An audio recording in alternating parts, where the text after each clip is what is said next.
Power sector को मुझे लगता है कि अब थोड़ा सा फोकस थोड़ा सा बढ़ाना चाहिए। सब धीरे धीरे करके ही सही, पर ये चर्चाओं में और मोमेंटम में लोगों के आ रहा है। तो एक बार फिर से जो है पावर सेक्टर को ही पकड़ने की कोशिश यहाँ पर हम करते हैं।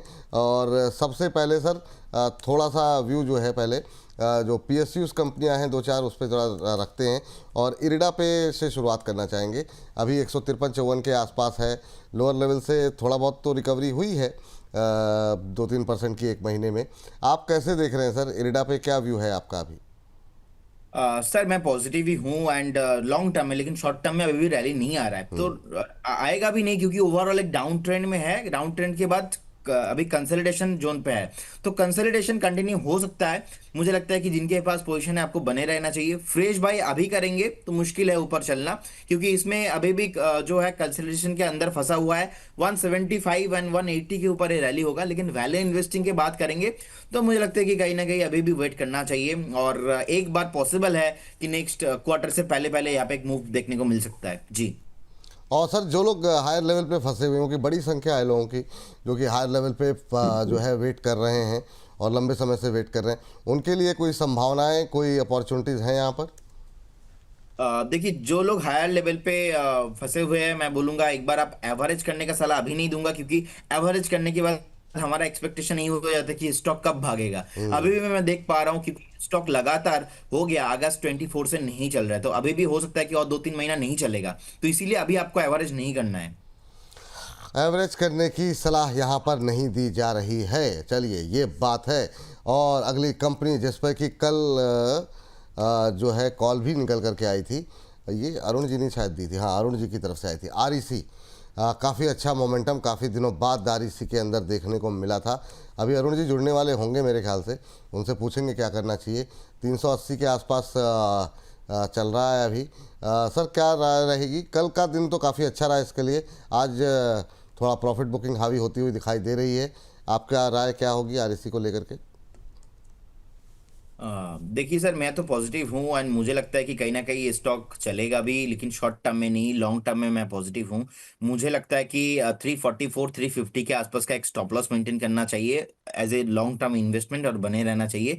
लेकिन ओवरऑल अभी भी देखा जाए तो इन्वेस्टमेंट करने का टाइम नहीं है, क्योंकि इसका जो पैटर्न है अभी भी देखा जाए तो इसका जो मेन प्राइमरी ट्रेंड है वो नेगेटिव है। अब प्राइमरी ट्रेंड नेगेटिव है, सेकेंडरी ट्रेंड में बाउंस बैक आ रहा है, उसके आधार पे मैं यहाँ पे बाय कॉल नहीं दे सकता। तो इसके वजह से एक बार मुझे लगता है कि 345-350 के आसपास का एक सपोर्ट है। आप सपोर्ट पे एक बार स्टॉप लॉस के साथ बने मेंटेन कीजिए, बने रहिए, लेकिन फ्रेश बाई नहीं करना है। सर REC देखा तो PFC भी देख लीजिए, दोनों मतलब एक साथ ही चलते हैं। तो उसके बाद से कुछ एक अरुण जी भी आ गए हैं। तो पहले जरा PFC बोल दीजिए, फिर REC पे कल अरुण सर की कॉल भी थी तो अरुण सर से पूछ लेंगे। बहुत बहुत स्वागत सर आज की इस चर्चा में जुड़ने के लिए। तो आप बताइए सर REC पे एक बार तब तक आप व्यू दे दीजिए अरुण सर। PFC मैंने आपसे पूछा है प्रदीप सर, तो PFC पे प्रदीप सर आप बताइए। और REC पे कल आपकी कॉल थी और काफ़ी सवाल भी थे सर, और अच्छा चल भी रहा है काफ़ी दिनों बाद, क्या टिप्पणी रहेगी सर REC पे? विपुल जी, अभी भी पहले तो good morning and good morning Pradeep ji को भी। विपुल जी, पॉजिटिव व्यू है। 382 पे बाई किया था, 379 चल रहा है। अभी भी पॉजिटिव व्यू है, 371 के स्टॉप लॉस आप ले सकते हैं। मेरा टारगेट ऊपर में 415-420 तक का है, तो वहां तक के टारगेट स्टॉक में जरूर आते हुए नजर आएंगे। तो पॉजिटिव व्यू है both power and power utilities और पावर ट्रांसमिशन और पावर फाइनेंसिंग, जो भी पावर रिलेटेड स्टॉक्स है, मुझे लग रहा है इनमें मोमेंटम पॉजिटिव है। तो अगर किसी को लेना है तो अभी भी 371 के स्टॉप लॉस लेके चल सकते हैं। ठीक, ये बात है यहाँ पर। सर जो है आपकी टिप्पणी जो सर PFC को लेकर के। PFC सर अभी 405 के आसपास चल रहा है, वही है सर। बहुत टाइम से कंसोलिडेशन हो रहा है, ये कंसोलिडेशन जब तक ब्रेक नहीं होगा ना तो थोड़ा मुश्किल लगता है मुझे। 426-430 हम्म। रेसिस्टेंस है, इसके ऊपर अगर सस्टेन करता है देन मुझे लगता है कि मैं बाय कॉल या तो फ्रेश बाय करने के लिए मैं सलाह दूंगा। लेकिन अभी भी जिनके पास पोजीशन है आप बने रहिए, फ्रेश एंट्री इस कंसल्टेशन जोन पे नहीं करना। अच्छा ठीक। अच्छा अरुण सर, अभी चूँकि आप का कुछ समय आप जुड़ रहे थे, हम लोग बात कर रहे हैं सर पावर को लेकर के, क्योंकि कल की गतिविधि को देख के लगा कि शायद अच्छे दिन आने वाले हैं इनके भी। तो हमने कहा कि हम लोग पहले से ही बात करते आए हैं, तो अपने इस बातचीत को हम कंटिन्यू रखें। कल सारे पावर सेक्टर में काफ़ी अच्छा मोमेंटम रहा। और आखिरी के लिए सर 2-3 पावर स्टॉक्स आप मन में निकाल के रखिएगा तो इस सेगमेंट को समाप्त करने से पहले जानना चाहेंगे कि अभी पावर में कहीं पे कोई खरीदारी की उम्मीद है कि नहीं है। लेकिन अभी आपसे 3 हमने डिस्कस कर लिए हैं PSUs, तो 1-2 प्राइवेट प्लेयर में सबसे पहले अदानी पावर पे ही बातचीत करना चाहेंगे, क्योंकि ये एक और ऐसा सेक्टर रहा जो कि कल धुआंधार रफ्तार में था अक्रॉस द बोर्ड। क्या करना चाहिए सर अदानी पावर में?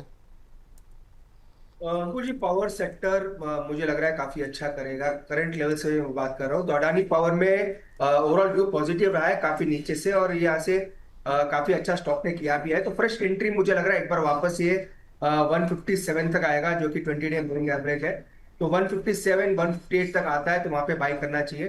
तो मुझे लग रहा है विपुल जी थोड़ा रिट्रेसमेंट आएंगे। कल भी मेरी आपसे बात हो रही थी, मार्केट डे हाई पे था, तभी भी मैंने कहा था कि मार्केट में रिट्रेसमेंट आ सकता है और स्टॉक में भी रिट्रेसमेंट्स आ सकते हैं। बढ़ चढ़कर ऊपर खरीदारी की कोशिश ना करें, क्योंकि ऑल टाइम हाइस पे मार्केट था।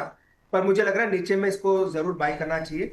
157 के आसपास आता है तो इसको एक्यूमुलेट करके चल सकते हैं। चले 3-4 रुपए नीचे आ जाए उसके बाद से इसको ख़रीदारी की जा सकती है, ये सलाह है। और चूंकि अदानी की जिक्र छिड़ा है तो फटाफट जो है अदानी ग्रीन पर ज़रा प्रदीप जी आप देखिए क्या संभावनाएं हैं। और अरुण सर, अदानी ग्रीन के साथ साथ अदानी एनर्जी को भी आप देख लीजिए। तो अदानी ग्रीन पे पहले प्रदीप जी आपकी राय। आज हमने डिस्कस भी किया इसको, काफ़ी सारी क्वेरीज आई हैं क्योंकि लोगों ने कल के मोमेंटम में भी काफ़ी लोगों ने प्रेस किया होगा। क्या टिप्पणी रहेगी Pradeep sir?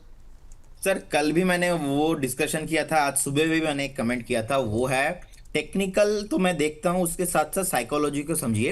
Adani means volatility. अब 1115 1115 के आसपास किसी ने सुबह क्वेश्चन किया था, मैंने आपको सुबह वही बताया कि चार्ट में खराब नहीं है, लेकिन एज पर द हिस्ट्री अगर हम पास्ट में देखेंगे, जब जब मोमेंटम रहा है उसके बाद हमने देखा कि अदानी ग्रुप में प्रॉफिट बुकिंग आया है। अब अदानी ग्रुप को आपको एक्यूमुलेशन करना चाहिए उस तब जब कोई नहीं बाय कर रहा है, तो एटलीस्ट सपोर्ट के आसपास है, तो उसमें रिस्क रिवॉर्ड रेशियो बहुत फेवरेबल हो जाता है। तो अभी 1095 के आसपास चल रहा है। मुझे लगता है कि मैं लॉन्ग टर्म में पॉजिटिव हूं। नेक्स्ट 6 महीना, नेक्स्ट 8 महीना, 1 साल में मुझे लगता है कि एक बार जो रेसिस्टेंस है, एक्चुअल में जब गिरना स्टार्ट हुआ था, देखिए 2000 के आसपास उस टाइम पे प्राइस था, तो इतना तेजी से नीचे आया है, अभी भी अपसाइड बहुत है इसमें। तो शॉर्ट टाइम पे भी मैं एक्सपेक्ट करके चल रहा हूँ 1350 1400 क्रॉस हो जाएगा। लेकिन 1-2 दिन के लिए अगर किसी का व्यू है तो थोड़ा मुश्किल है।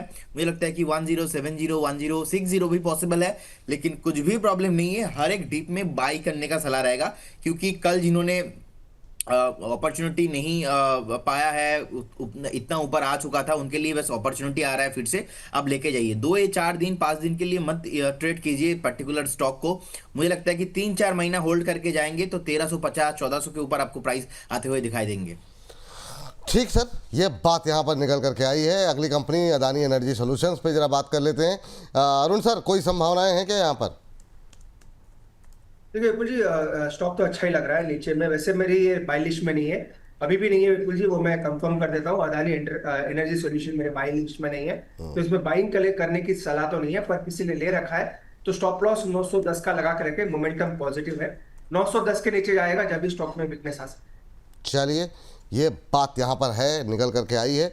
और इन सब के बीच में अगली कंपनी पे बातचीत कर लेते हैं। 2 शेयर ऐसे हैं जिसमें बहुत सारे सवाल आए हैं। पहले ज़रा लेके आइए रिजल्ट एनटीपीसी ग्रीन के। एनटीपीसी ग्रीन बहुत दिनों की सुस्ती के बाद थोड़ा सा जागा है। कल नतीजे इसके जो है देखने को मिले, और नतीजों के बाद कल तो अच्छा मोमेंटम था, आज भी जो है पॉजिटिव मोमेंटम बनता हुआ दिखाई दे रहा है। मुनाफा हुआ है 2 गुना मुनाफा यहाँ पर, और इस पर दोनों लोगों की राय फटाफट ले लेते हैं। एनटीपीसी ग्रीन पे मुनाफा हुआ है डबल, रेवेन्यू 21% बढ़ा है, बिट्टा 26% बढ़ा है, मार्जिन्स में भी इंप्रूवमेंट देखने को मिल रही है। अच्छा, एक बात तो है, पावर कंपनी को रिजल्ट ने बहुत ज़्यादा निराश नहीं किया है, तो उसके बावजूद हालांकि ये सेक्टर चला नहीं है, इससे भी उम्मीद है कि शायद अब अगला नंबर हो शायद पावर कंपनियों का। लेकिन प्रदीप सर कैसे देख रहे हैं एनटीपीसी ग्रीन को आप? और अरुण सर की भी राय जानना चाहेंगे इस पर। पहले प्रदीप जी आप बताइए। सर ओवरऑल देखा जाए तो जब से आईपीओ आया था तब से लगातार ये नीचे ही आ चुका है। इनफैक्ट देखेंगे आईपीओ उसके बाद का जो टॉप बनाया था ऑलमोस्ट 150 एंड अबव, तो लगातार ऑलमोस्ट हमने देखा कि टॉप से तो ये ऑलमोस्ट 50% नीचे आ चुका है। सो कहीं ना कहीं देखा जाए सर, एक नीचे से बेस भी बिल्डिंग हो रहा है। अब ओवरऑल ये जो पूरा रिकवरी ये तब पॉसिबल होगा जब मल्टीपल और भी कुछ अच्छे रिजल्ट आएंगे और ओवरऑल ग्रीन ये जो थीम है ये थीम चलेगा। तो उससे पहले मुझे लगता है कि भागना थोड़ा मुश्किल है। अभी के लिए जिनके पास पोजीशन है आप एक बार 96 के आसपास का एक स्टॉप लॉस मेंटेन करके जाइए। 96 will be your stop loss and बने रहिए। एक बार आपको ये स्टॉक पर्टिकुलरली 115-20 तक आते हुए दिखाई देंगे, लेकिन अभी फ्रेश बाई करने का सलाह इसलिए नहीं होगा क्योंकि अभी भी और कितना महीना ये कंसोलिडेशन रेंज पे रहेगा ये बताना थोड़ा मुश्किल है। तो इसीलिए मैं बोलूंगा वेट कीजिए, जिनके पास ऑलरेडी पोजीशन है। फ्रेश पोजीशन अभी मत कीजिए, जब स्टॉक भागने लगेगा ब्रेकआउट पे हम ले लेंगे। थोड़ा महंगा खरीदेंगे, लेकिन अभी खरीदेंगे तो फंसे रहने का चांसेस और भी है इसमें जी। चलिए ठीक है, तो अरुण सर आपकी टिप्पणी क्या रहेगी? बिल्कुल जी, मेरा व्यू पॉजिटिव है और रिन्यूएबल और पावर दोनों पे भी एनटीपीसी ग्रिड के रिजल्ट्स अच्छा है। टेक्निकली जैसा प्रदीप जी ने सही कहा, एक अभी रेंज में है पर ये ब्रेकआउट के संकेत दिखा रहा है, तो इसको लेके चल सकते हैं। अगर किसी का लॉन्ग टर्म व्यू है तो डेफिनेटली बाई करें। काफी दिनों के बाद 100-102 के ऊपर सस्टेन कर रहा है, तो इसको डेफिनेटली बाई करना चाहिए। और विपुल जी, पावर ट्रांस सेक्टर में से ही मेरे पास एक कॉल है, इनडायरेक्ट पावर कंपनी आप मान सकते हैं। हाँ जो पावर सेक्टर को ही देते हैं, तो अगर आप कहते हैं तो वो मैं शेयर करता अरे बिल्कुल बिल्कुल सर, बताइए। विपुल जी, वोल्टैम्प में खरीदारी की सलाह है, जो ट्रांसफॉर्मर्स बनाता है। वोल्टैम्प जी, जिसका कोड है VOLTAMP। जी सर। अपार इंडस्ट्रीज भी इसी में है, इसके रिजल्ट्स काफी अच्छे आए थे, तो मुझे लग रहा है उसका रिपल इफेक्ट आपको वोल्टैम्प में भी देखने को मिल सकता है। डायरेक्ट कोई कंपैरिजन नहीं है, पर मुझे लग रहा है टेक्निकली यहाँ से काफी अच्छा मोमेंटम बन सकता है। स्टॉप लॉस 7200 का लगा के बाय करें, 7610 का टारगेट रहेगा। तो मुझे लग रहा है विपुल जी, इसको शॉर्ट टर्म 4 से 5 दिन के लिए ले सकते हैं, तो इसको करंट रेट पे बाय करके चल सकते हैं। चलिए, वोल्टैम्प ट्रांसफार्मर पे खरीदारी करने की सलाह है। इंट्राडे हाई पर ही ट्रेड करता हुआ है, वाह बहुत शानदार। 7600 के टारगेट यहाँ पर 7610 बोला ना सर आपने? यस, 7610 7610 बिल्कुल। 7610 के टारगेट यहाँ पर निकल के आते हुए 7610 का टारगेट रखिए। 7222 7222 रुपये का स्टॉप लॉस यहाँ पर रखने की सलाह दी जा रही है और 7342 का भाव अब देखने को मिल रहा है। तो इंट्राडे हाई पे ट्रेड करता हुआ अच्छे मोमेंटम में शेयर, करीब 2.25% के आसपास की मजबूती अब देखने को मिल रही है। नज़र रखिए यहाँ पर और स्टॉप लॉस और टारगेट दोनों का ही ध्यान रखिए। ये 3 से 4 दिन रखें सर, कितने दिन?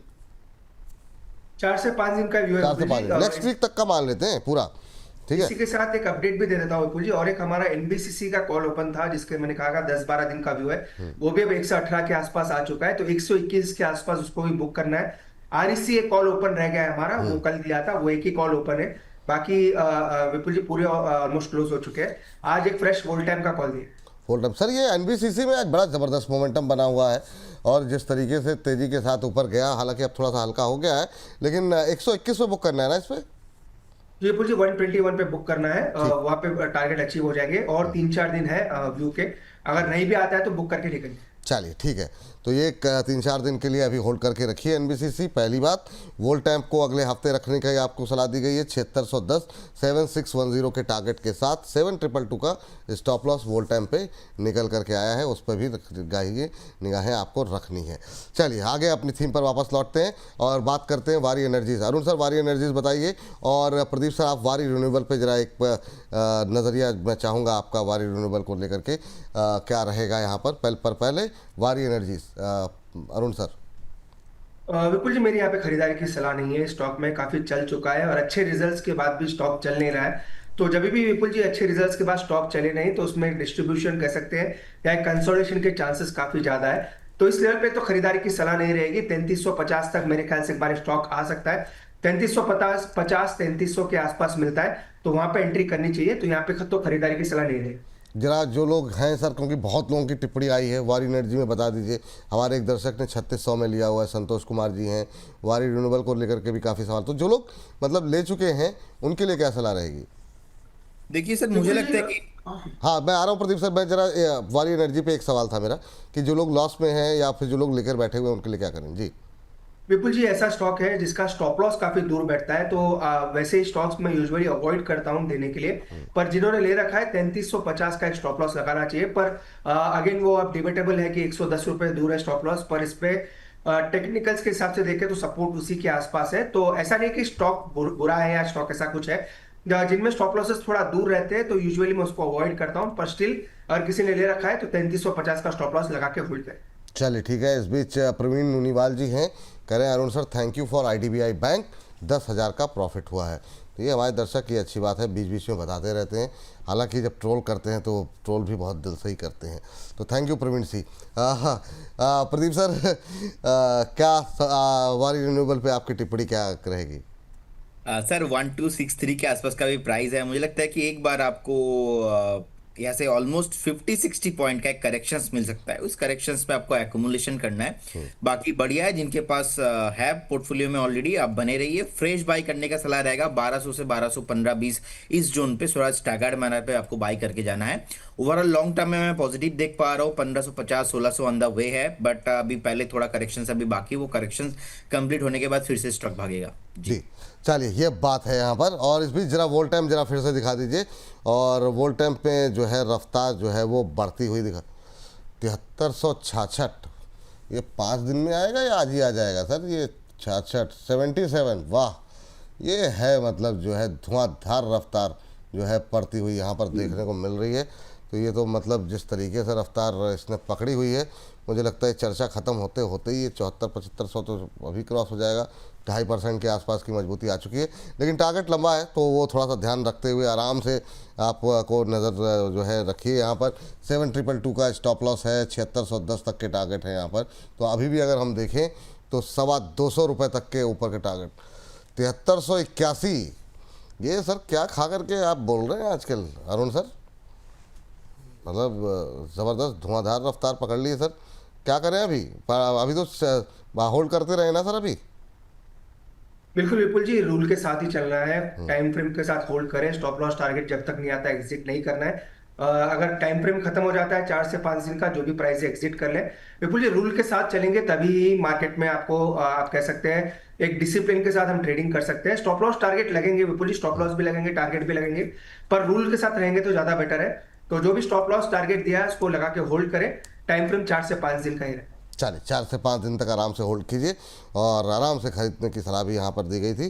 7385 का लेवल देखने को मिल रहा है।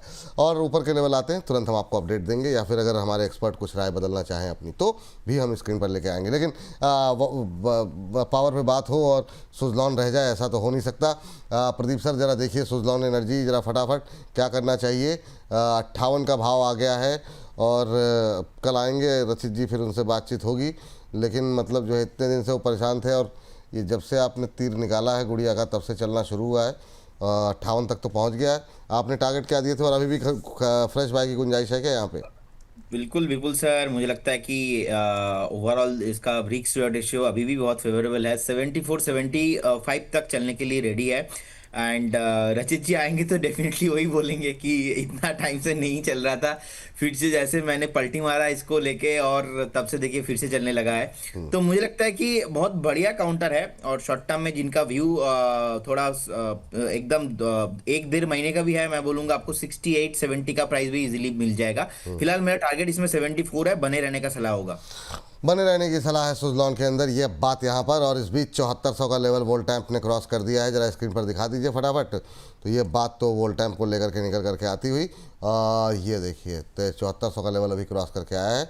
अब 2.25% के आसपास की चीज़, ये 7405, 7600 का 7610 का टारगेट दिया गया था। अब मात्र 205 रुपये की दूरी रह गई है। तो अपनी गति को जो है बहुत शानदार, मतलब इसी प्रोग्राम में 100 रुपये से ज़्यादा की रैली तो अभी तो फिलहाल देखने को मिल चुकी है। बहुत शानदार कॉल निकल के आई है। अब देखते हैं, अभी 10-12 मिनट रह गए हैं इस कार्यक्रम खत्म होने में, कब तक कहाँ तक की रफ्तार तय करता है। लेकिन सर आपके लिए टाटा पावर, क्योंकि अगले सेगमेंट का वक्त हो रहा है। टाटा पावर पे सर कोई गुंजाइश है? कल अब 400 के ऊपर ट्रेड करता हुआ, क्या करें सर यहाँ पर? तो बोल जी क्लियरली 450 की तरफ बढ़ रहा है ये स्टॉक। मैंने ऑलरेडी कहा पावर पे हमने व्यू चेंज किया है। अगेन मैं रिपीट करता हूँ, कल से हमने पावर पे व्यू चेंज किया है जिस हिसाब से प्राइस एक्शन हुआ है। और गवर्नमेंट का फोकस मुझे लग रहा है धीरे धीरे आप पावर और रेलवे की तरफ आना चाहिए।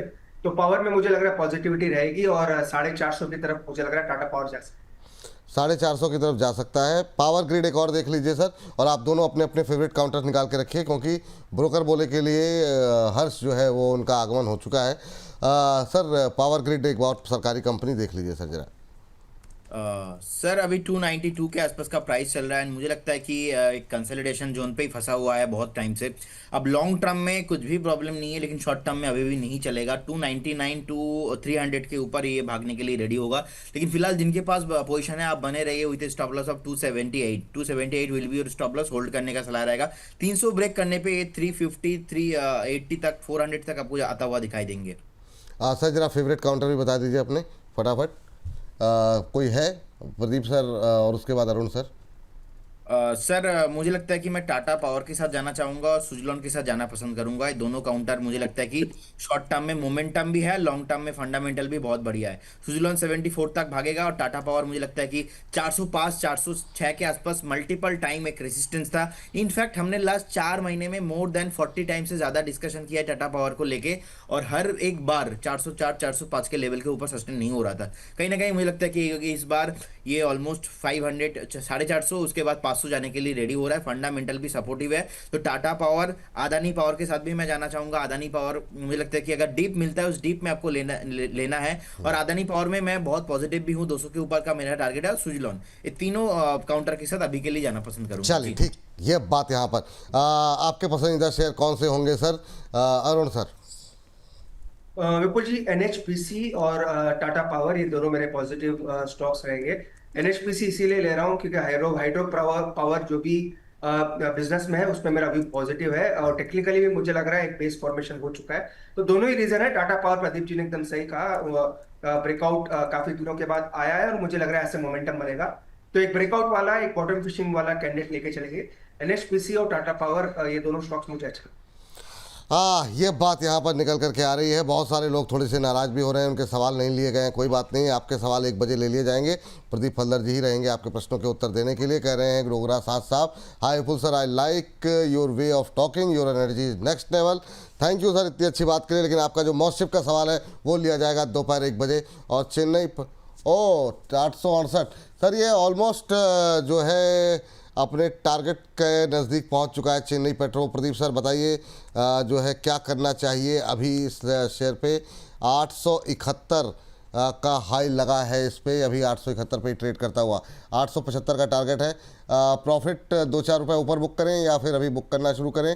और दूसरा 895 का वेट करना चाहिए कि नहीं करना चाहिए? देखिए, मुझे लगता है कि ऑलवेज बुक योर प्रॉफिट। अगर आप प्रॉफिट में हो शॉर्ट टर्म के लिए, 1 से 2 दिन के लिए अगर आपने लिए हो। लेकिन ये जो स्टॉक अभी रैली हो रहा है, मुझे लगता है कि 875 पॉसिबल है। 875 में एक बार पार्शियल प्रॉफिट बुक करने का सलाह रहेगा, और 895 के लिए भी ट्रेड ओपन है। वाह, मतलब इससे अच्छे शो कार्यक्रम आपको क्या मिलेंगे कि मतलब बैक टू बैक दोनों एक्सपर्ट हमारे धुआंधार कॉल दे रहे हैं। शॉर्ट टर्म भी, मीडियम टर्म भी, लॉन्ग टर्म भी, हर तरह की बातें यहाँ पर हो रही हैं। और कुछ कुछ पैसे बनते जा रहे हैं आप लोगों के, बहुत अच्छी बात है। पैसे उतने ही लगाइए जो घर में एक्स्ट्रा पड़े हों। ऐसा नहीं कि मतलब थोड़ा सा मतलब जो है ना वो चिंता वाली बात ना हो जाए। ये 50 पैसे नीचे आ गया, टेंशन हो गई, इतना बड़ा नुकसान। विपुल जी, जी विपुल जी, एक छोटा एक अपडेट भी है जो सबके लिए सीखने के लिए भी अच्छा है। हम भी वो सीख रहे हैं अभी। अगर आप कहोगे तो मैं वो भी शेयर कर देता हूँ। हाँ बोलिए सर, बिल्कुल बिल्कुल बिल्कुल। विपुल जी, एक चीज जो हमने यूजुअली हम आजकल करना शुरू कर रहे हैं, रिजल्ट सीजन में अगर कोई पीयर का कंपनी का रिजल्ट अच्छा आता है, या फिर उसी सेक्टर में जो बिजनेसेस होते हैं, अगर उनके रिजल्ट्स अच्छे आते हैं तो उनके पीयर पे जरूर ध्यान देना चाहिए। जैसे आज जो वोल्टाम की बात की, बीएचईएल के रिजल्ट अच्छा है, तो बीएचईएल, अपार इंडस्ट्रीज दोनों के रिजल्ट अच्छा है, तो उसका थोड़ा रिपल इफेक्ट जो होता है उनके पीयर्स पे पड़ता है। तो टेक्निकली तो अच्छा ही था, वो देख के भी एक हमने उसका एक लॉजिक लगाया। तो ये सीखने के लिए अच्छा है, हम भी सीख रहे हैं। इस पे कोई प्रॉपर रिसर्च नहीं है, पर ऐसे भी ट्रेड्स आपको मार्केट में मिल सकते हैं। ये सर बहुत अच्छी बात कही है कि जहाँ अच्छे रिजल्ट्स आए हों तो इसका मतलब उस सेक्टर में कुछ पॉजिटिव हो रहा है। तो देखिए कौन से चार्ट्स भी अच्छे लग रहे हैं, और अगर पीयर कंपनी दोनों चीज़ें मिल जाएं तो बहुत अच्छी बात है। बहुत अच्छी बात कही सर।